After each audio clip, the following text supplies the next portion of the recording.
What's the biggest message you're giving to your team? Well, we've got 24 hours to prep. The difficult time is when you have one-day prep from a team you've never seen before, is you got to watch a lot of film, keep your guys focused in on everything they do. Their size is imposing. We haven't played anybody with the size in the backcourt and the size in the front court, except Kentucky. So we're quite concerned about the backboard. We're quite concerned with a 6'3", 6'5" backcourt as well. Darren Peterson dropped 28 points in his March Madness debut. How do you plan to expose his flaws, and how do you make sure he doesn't have a repeat performance? Who said he had flaws? I haven't heard that he has any flaws because they're projecting him as the #1 pick in the NBA draft. But if you know some, please let me know. Okay, so how do you stop him from having a repeat performance? Okay, that's a little bit better. That's better, okay. Well, we're gonna put Dylan Mitchell on him. Dylan's our best defensive player, but he does so many great things. He's got a great jump shot. He gets fouled, gets to the line 5 or 6 times a game.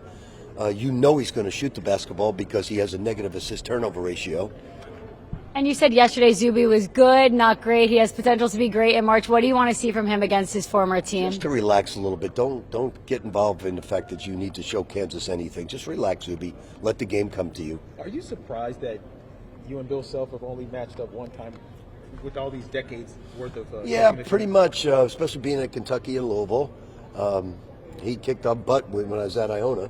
Took advantage of that poor little Catholic school and made us cry and go home. Coach, a little bit of reflection. 3 years ago today, you were hired as the St. John's coach. Just is it kind of crazy to see what you've done with the program in just 3 years?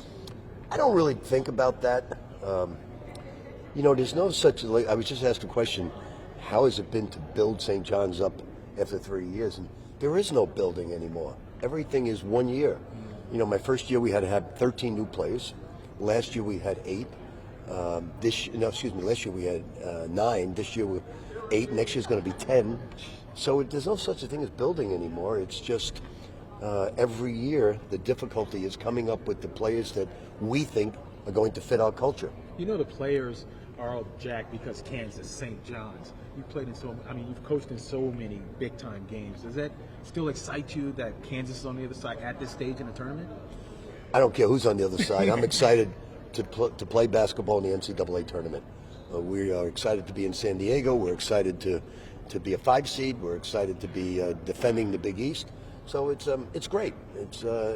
There's nothing better in all of sports than March Madness. I don't care if you say the Super Bowl, the Indy 500, whatever sport you may be, because there are so many upsets. There's so much madness, and it's not one team. It's everybody involved.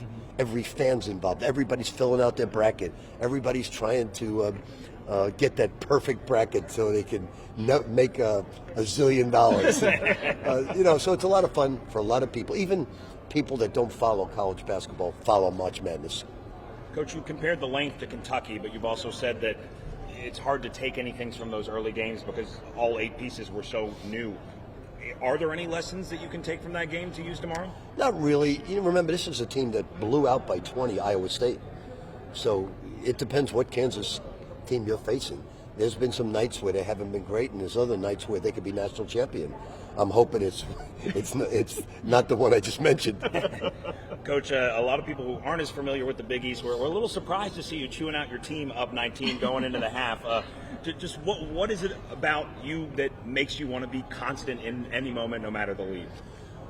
I'm coaching basketball. I'm not coaching the score. And I'm 95% very optimistic during timeouts, during huddles. But when any player, if I tell him, don't back up, you're going to force a switch 5 times, and on the 5th time he backs up and forces a switch, my blood pressure is going to boil, regardless of the score. So they know me, and they know I don't get upset at missed shots. I don't get upset at offensive mistakes. But I do get upset when I tell anyone 5 times not to do something, no different than my children. So you remember the exact situation? Oh, very much so. And Coach, last one for me. You said this is going to be an away game, pretty much, with all the Kansas fans. Were you at all surprised how many St. John's fans did make it out for yesterday's game? Well, I think a lot of them are from out here. A lot of transplant New York people. I don't think it was so much everybody coming out. I think 50% of what you saw are people living out here. because New Yorkers travel everywhere to get out of New York. Especially in this weather. Coach, when would it mean to get past this next round and get to the Sweet 16?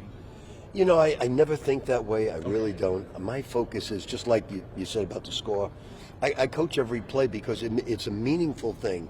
You may be up 20 points, and the players see it's meaningful that you play this, you defend this play correctly, because it's going to transfer into tomorrow. Because tomorrow we're not. If we make defensive mistakes tomorrow, we're going to lose. How does it make you feel that the last time St. John's was in the Sweet 16, no one on this team was born yet? You're a plethora of great news today.